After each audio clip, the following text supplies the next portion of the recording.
Once upon a midnight dreary, while I pondered weak and weary over many a quaint and curious volume of forgotten lore, while I nodded, nearly napping, suddenly there came a tapping, as of someone gently rapping at my chamber door. "'Tis some visitor," I muttered, tapping at my chamber door, only this and nothing more. Distinctly I remember it was in the bleak December, and each separate dying ember wrought its ghost upon the floor. Eagerly I wished the morrow, vainly I had sought to borrow from my book surcease of sorrow, sorrow for the lost Lenore, for the rare and radiant maiden whom the angels call Lenore, nameless here forevermore.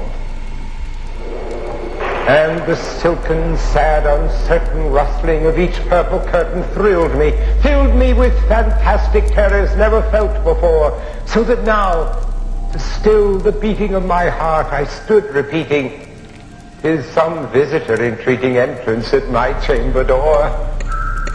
Some late visitor entreating entrance at my chamber door.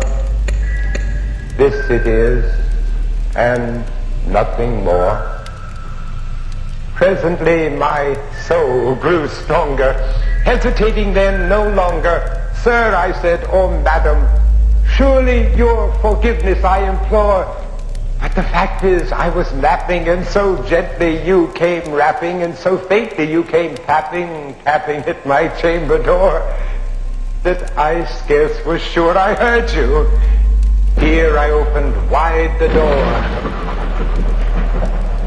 Darkness there, and nothing more. Deep into that darkness peering long, I stood there wondering, fearing, doubting, dreaming dreams no mortal ever dared to dream before. But the silence was unbroken, and the stillness gave no token, and the only word there spoken was the whispered word, "Lenore." And I whispered back, and an echo murmured back, "Lenore."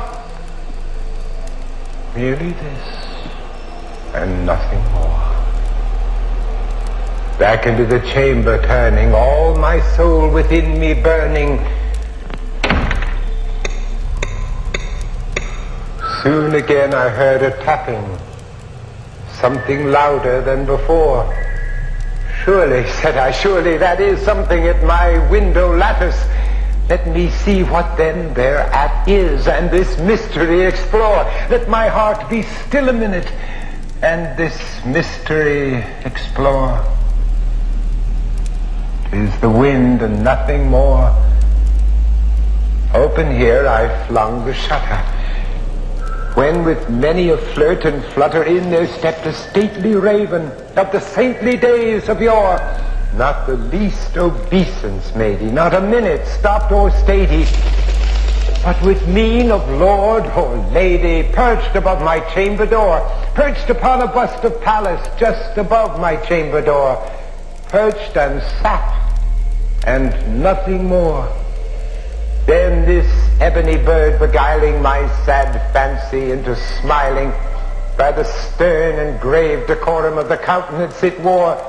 "Though thy crest be shorn and shaven, thou," I said, "art sure no craven, ghastly, grim, and ancient raven, wandering from the night's Plutonian shore. Tell me what thy lordly name is on the night's Plutonian shore." Quoth the raven, "Nevermore." Much I marveled this ungainly fowl to hear discourse so plainly, though its answer little meaning, little relevancy bore. For we cannot help agreeing that no living human being ever yet was blessed with seeing bird above his chamber door, bird or beast, upon the sculptured bust above his chamber door, with such a name as Nevermore. But the raven, sitting lonely on his placid bust, spoke only that one word, as if his soul in that one word he did outpour. Nothing farther than he uttered, not a feather than he fluttered, till I scarcely more than muttered, other friends have flown before. On the morrow he will leave me as my hopes have flown before. Quoth the raven, nevermore. Startled by the stillness broken by reply so aptly spoken, doubtless, said I, what it utters is its only stock and store, caught from some unhappy master, whom unmerciful disaster followed fast and followed faster, till his songs one burden bore, till the dirges of his hopes that melancholy burden bore of never, nevermore.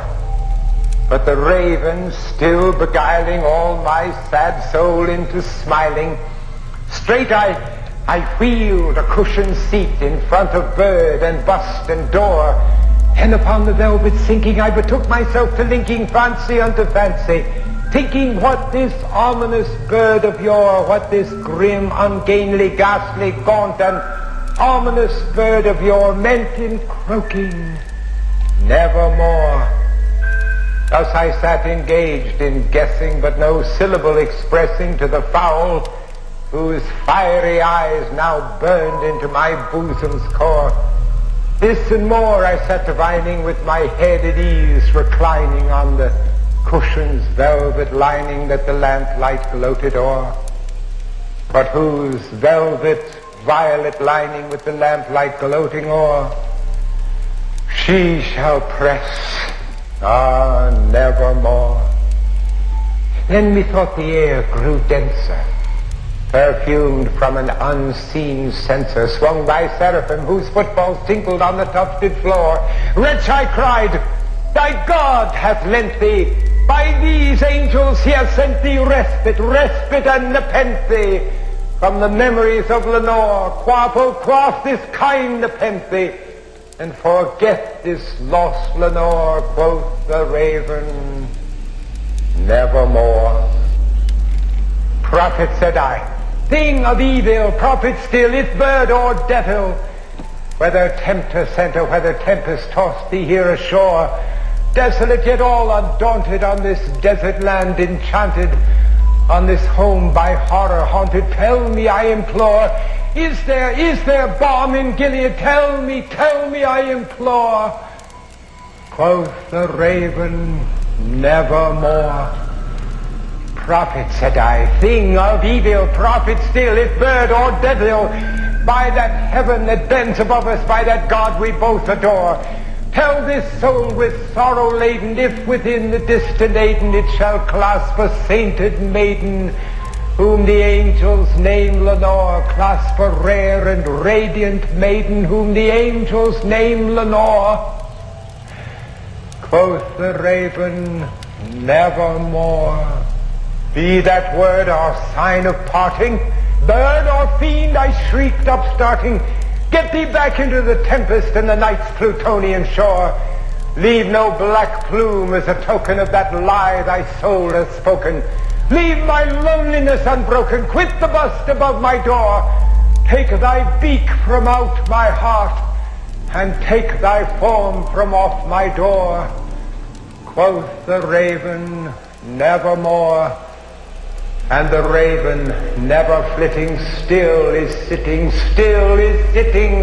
on the pallid bust of Pallas just above my chamber door, and his eyes have all the seeming of a demon's that is dreaming, and the lamplight o'er him streaming throws his shadow on the floor, and my soul from out that shadow that lies floating on the floor shall be lifted nevermore.